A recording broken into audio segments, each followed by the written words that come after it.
I'm Britt. This is my channel, Britt Writerly. It's a book and author tube where I talk about the intersections of literature and culture. I know it's been such a long time and I am off every schedule that I ever had or pretended to have. It's just a really, what is that?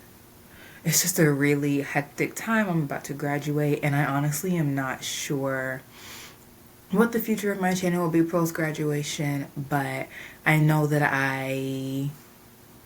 I'm grateful for those of you who have been following me, those of you who support, and I will definitely have an honest tea this month where I give you all updates, and this is not like the death cough.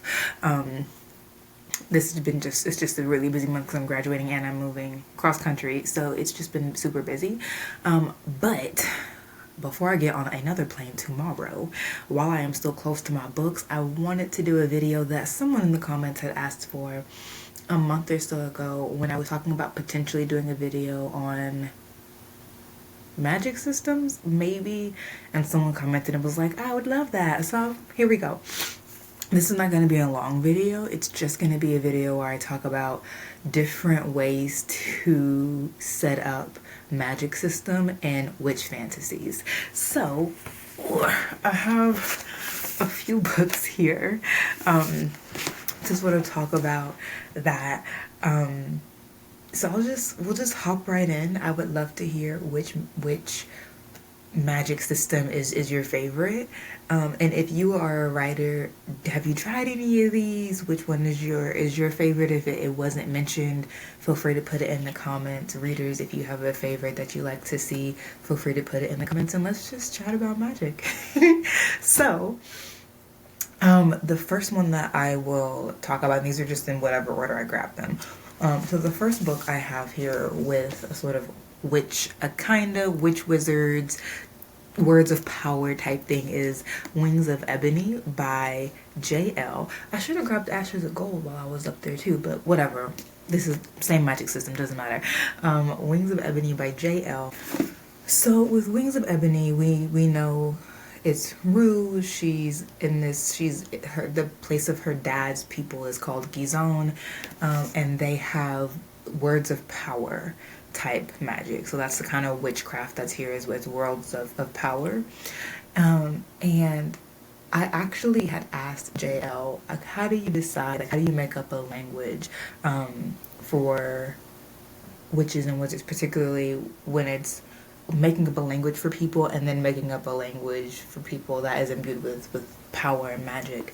And she said something to the effect of choose an existing language that you like and then make some adjustments. Basically just make sure whatever adjustments you make are structured and that you can keep up with them. And so Wings of Ebony is a words of power witch book. And I don't know if she based it off of Swahili, but I believe it is an African language. But yeah, it's a words of power one, pretty cut and dry. Now, the second book, Wings of Ebony, is also a words of power one, but with a little bit of an addition. So something that gets said very early on in Blood Like Magic, and this is with Voya, a teenager in Canada. This is Houston. This is Canada.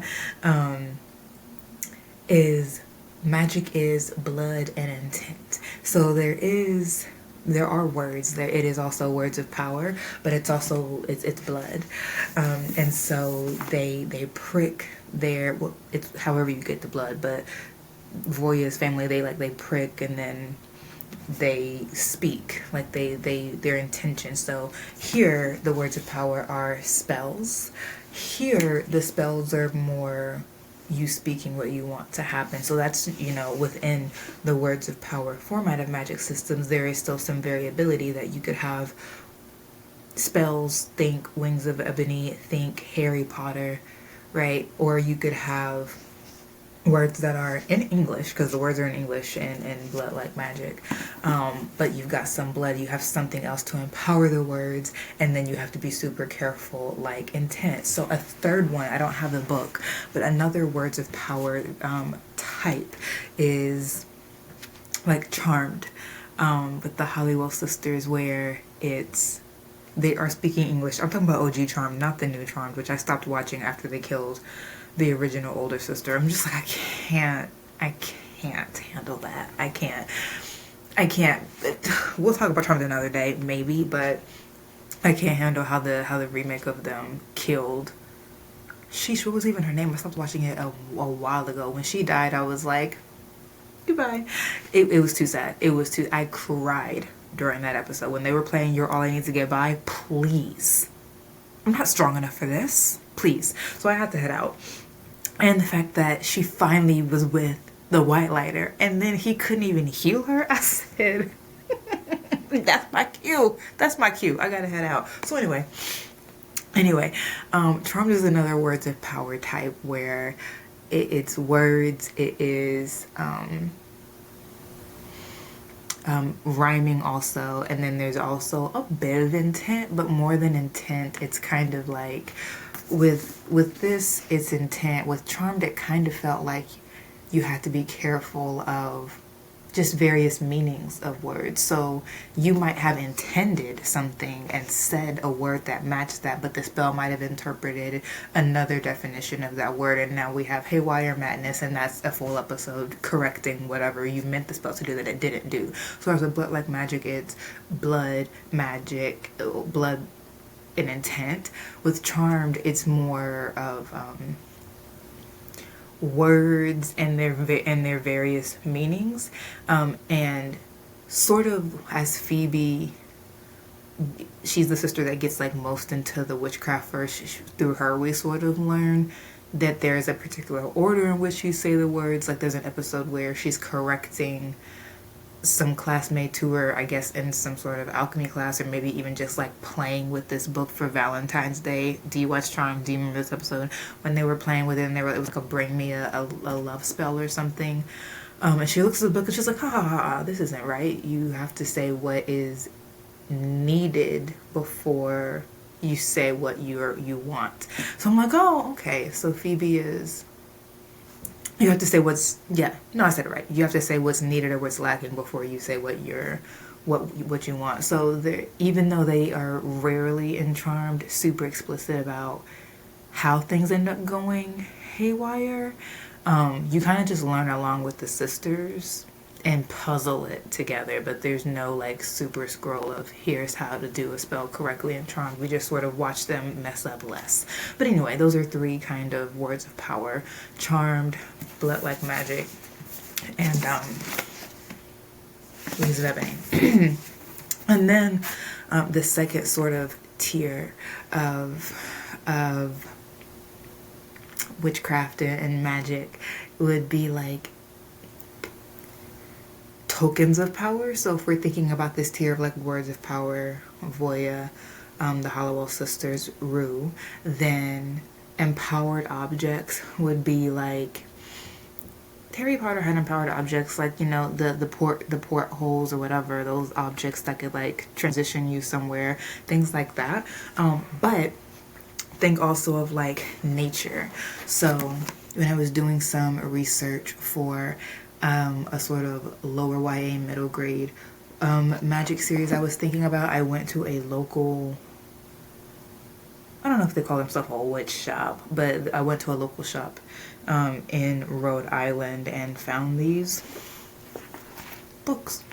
And this one is about magical herbs, and this one is about crystals, gems, and metals. And so there is a tier where it's like, it's not about the words necessarily, it's about how you use nature to its fullest extent.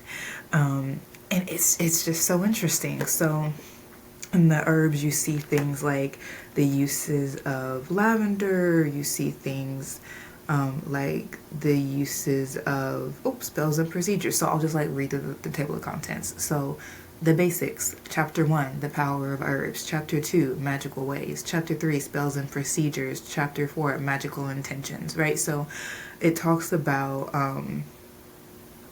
different ways to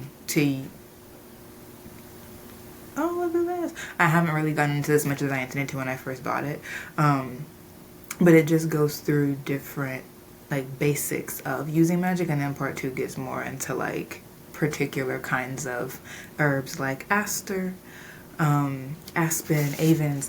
It's an encyclopedia, so everything is in alphabetical order after they lay out the sort of the basics and some health code things to follow.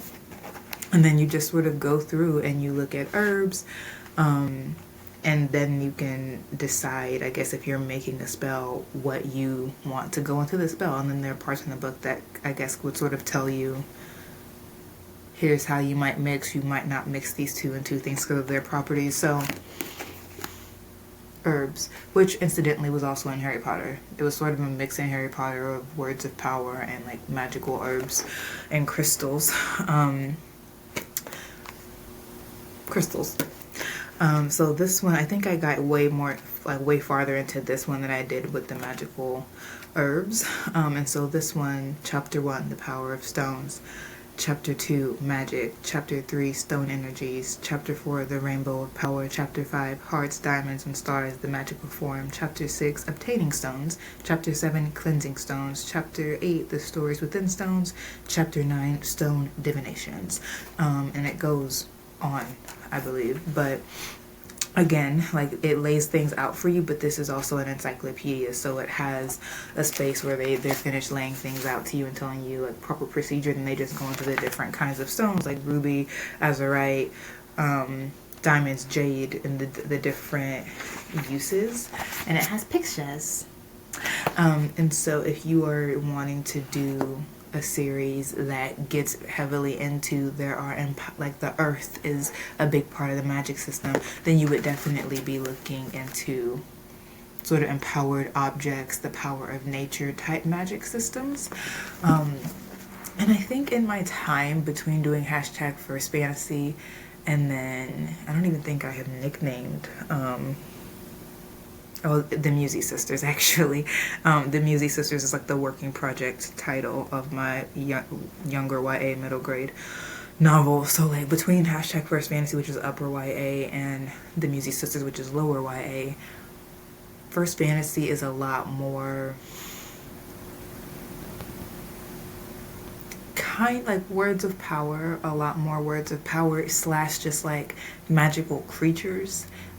It's words of power and magical creatures, and then the Musy Sisters is way more words of power, and also I guess like we could talk about like a third one, which is like holy texts. So the Musy Sisters is a lot more of a Christian fantasy where there are biblical principles and talking about spiritual warfare. So I guess if you're looking for like a third one from words of power to power of the earth, then you might think about one that has text of power, powerful text, and the sort of those books, those tomes are the way that magic enters the world. So I guess again, Charmed would be an example with the Book of Shadows. Before they really get advanced enough to start writing their own spells, all their spells in season 1 come from the Book of Shadows. As this magical text and the sort of seat of their power. So those are 3 that I can think of, the ones I see the most. Those are the 3 major to me, magic systems at play in like books of witchcraft, wizardry, and the like. So I would love to hear which ones are your favorite. I love a good words of power. I just think coming up with rhymes is so fun. I do it actually kind of more in the Musy Sisters even than I do in hashtag First Fantasy. Because hashtag First Fantasy really is more like magical creatures. There's some words of power, but not as much. But with the Musy Sisters, it's so fun, especially because they're younger, so the spells are a little silly. Words of power is so fun to me. It just adds a sort of like whimsy. It just adds a sort of whimsy. So those are my favorite. Words of power is my favorite to like think about, but I don't think I've ever had anything more satisfying than like the Christian element, like really getting into if you read the Bible, it's a fantastic book, and I mean fantastic as in the genre. Like, it's a pretty fantastic book, and I'm not saying that to undermine the credibility of the Bible, but it points us to the supernatural. And so meeting the Bible right where it is and really taking it seriously and writing from there, yeah, it's exhilarating. I love it. So I would have to say I appreciate greatly the whimsy of words of power, especially with younger characters, and I am in awe of writing Bible-based fantasy. I think that it's just super humbling and very, very profound. So what are your favorites? What are your favorite sort of fantasy systems? It can be one of the ones that I mentioned, Words of Power, Power of the Earth, or Great Tomes, or it can be another one that you know, like, you know, Fantastic Beasts or something like that. So let me know what your favorites are. I'm happy to see you all. I'm happy to be seen. I'm trying to be, I was trying to be consistent, and I'm so sorry that I broke that. Not that far off from when I was like, I'm gonna be consistent now. But then time just kept moving, and I was like, oh yes, graduation. Oh yes, jobs. Not sure how all the things coexist. So here we are. But like I said, it's been a heck of a ride. Just over 3 years meeting you all and getting to know you all. This is not a goodbye speech. I'm just saying it's been like a month or so maybe since I posted, and yeah, it's just good to sit and talk about books and not be looking at contracts and booking plane tickets and doing just all the administrative stuff that my life is right now. So I appreciate the space. I appreciate your interactions. Bye bye.